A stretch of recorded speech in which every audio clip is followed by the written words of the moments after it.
Ребята, всем привет! Мы приехали на настоящее. Вы вызывали твоего папы. Мы будем выживать с мясом. Мы сейчас будем откладывать вещи и делать костер. И что там, мать это упала.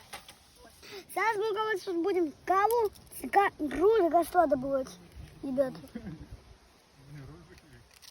Какой?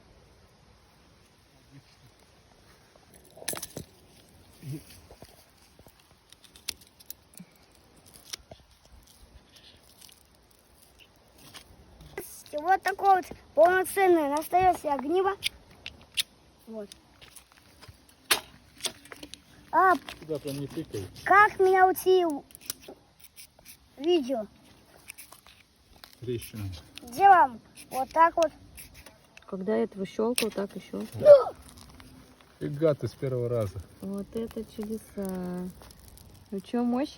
Да. Я сейчас даже тут не поджег. Вот тут. Вот до этого надо делать вот так вот и спунь. И, кстати, есть небольшая.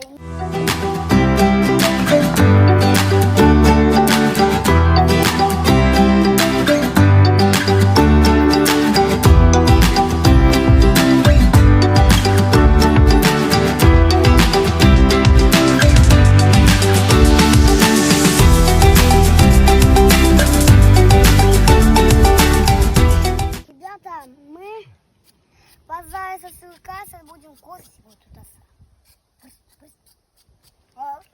Воду пью. Сосвык у нас вот. Костёрчик у нас там еще немножко горит мой особенно. Всем пока.